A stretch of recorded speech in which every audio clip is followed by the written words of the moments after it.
आणि सकाळच्या परी आता पाठ उचलली की आपला पसारा उचलाय गेले ते उचलच ना झालं म्हणा. बायला कसं उचललं झालंय म्हणून असं ते उकलून बघितलं तर काय मध्ये असं शिवलिंग निघालं मधातून. नमस्कार मित्रांनो, स्वागत आहे आपल्या चॅनलमध्ये. आणि आज आपण आलेले आहोत मित्रांनो माळेगाव येथे माळेगावची यात्राची संपूर्ण माहिती घेण्यासाठी. त्याचबरोबर नायकाची व देवस्वारी हे कशा प्रकारे निघते, पालखी, हे सर्व काही मी या व्हिडिओमध्ये तुम्हाला दाखवणार आहोत मित्रांनो. तर या व्हिडिओला एंडपर्यंत बघा आणि चॅनलवर जर नवीन असाल तर सबस्क्राईब करा. चला तर मित्रांनो चालू करूया मग आजच्या व्हिडिओ. Let's go. या यात्रेमध्ये सर्व प्रकारची सोय आपल्याला बघायला मिळते, जसं की गाड्यांच्या पार्किंगलाही बघू शकता तुम्ही. टू व्हीलरपासून ते फोर व्हीलरपर्यंत सर्व गाड्या पार्क करू शकता. टू व्हीलरला 50 रुपये तर फोर व्हीलरला 100 रुपये ते 150 रुपये पार्किंग चार्जेस आहेत इथे. दरवर्षी या यात्रेला लाखोंच्या संख्येने पब्लिक हे देवदर्शनासाठी किंवा खरेदीसाठी इथे येत असते. तसेच मित्रांनो तर इथं विविध प्रकारचे स्टॉल देखील लावले जाते, जसं की देवाच्या प्रसादाचे स्टॉल, जिलेबी, पेढे, तसेच व्हेज जेवणाऱ्यांसाठी वडापाव, खिचडी, भज्जे, त्याचबरोबर नॉनव्हेज जेवणाऱ्यांसाठी बिर्याणी देखील इथं आपल्याला मिळून जाईल. त्याचबरोबर मित्रांनो इथं खूप मोठा चादरचा बाजार भरतो.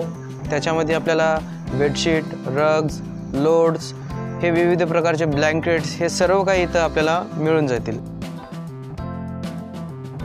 माळेगावच्या यात्रेमध्ये सर्वात प्रसिद्ध म्हणजे इथले वाघे आणि मुरुळी असतात. हे तुम्ही बघू शकता व्हिडिओमध्ये की किती आनंदाने आणि उत्साहाने हे या जत्रेचा आनंद घेत असतात.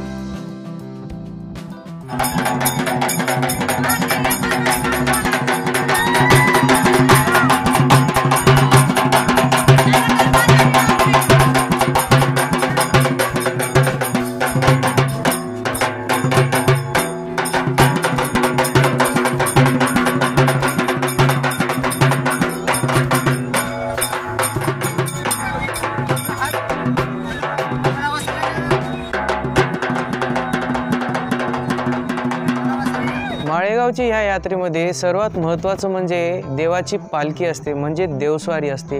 हीच आज निघणार असल्यामुळे लोकांची तुम्ही बघू शकता लाखोंच्या संख्येनं इथे गर्दी जमलेली आहे.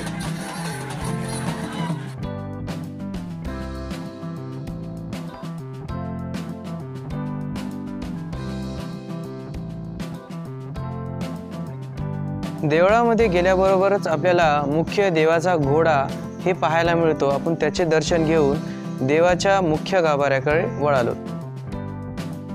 देवळाच्या मुख्य गाभाऱ्यामध्ये गेल्यानं आपल्याला येथे खंडेरायांची, त्याचबरोबर म्हाळसादेवींची मूर्ती, चांदीचे आणि पितळेचे मुकुटे पाहायला मिळतात.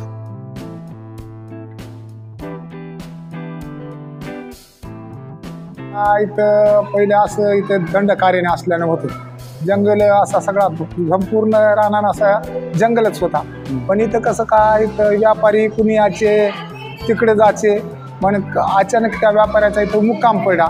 काय ते व्यापार करताना काही माल आपला असायचा, मग ते खंडोबानं स्वतःचं आपलं रूप बदललं महादेवानं आणि एका भिकाऱ्याच्या वेशामध्ये गेला.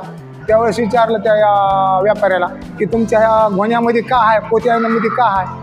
मग त्या व्यापाऱ्याला वाटलं पाहिजे काय तो चोर मोर आहे का बाबा, इतकं पुस आले आम्हाला आहे चौकशी करायला, की त्यानं सरळ सांगितलं बा आमच्या पैसे काही बी नाही, ह्याच्या सगळे धोंडे भरलेले तर आम्हाला घडवायसाठी नाही आता. म्हणून त्या व्यापाऱ्याला सांगितलं की मग ते असणारा देवानं आपलं रूप बदललं, ते निघून गेला. मग ते सकाळ दुसरी दिवशी लगेच घट्ट्यानं ते उचलू लागले तर काय नुसते धोंडेच होऊन बसले.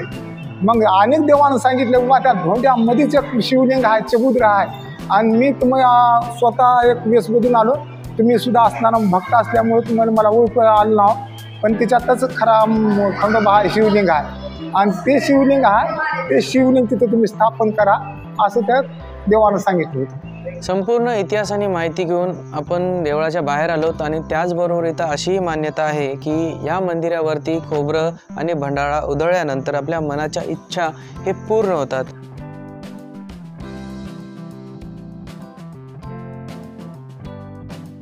काही वेळाने देवाची पालखी निघणार होती, त्यामुळे आपण गावाच्या एका घराच्या टेरेसवरती बसून देवाच्या पालखीच्या येण्याची वाट बघत बसलो होतो.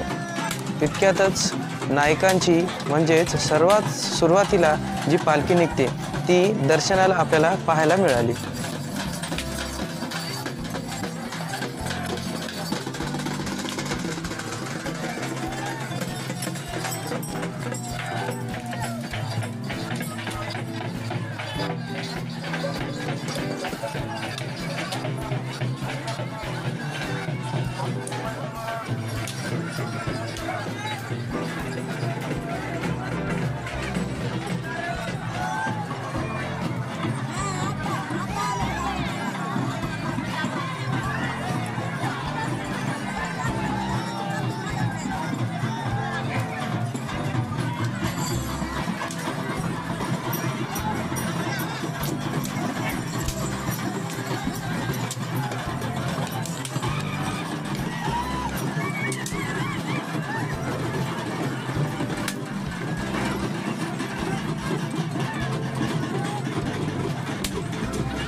चला माळेगाव जत्रेमध्ये पाणी बॉटल फक्त 10 रुपये. गरम खिचडी गरम भजे, गरम खिचडी गरम भजे, पाणी बॉटल 10 रुपये. चला चला.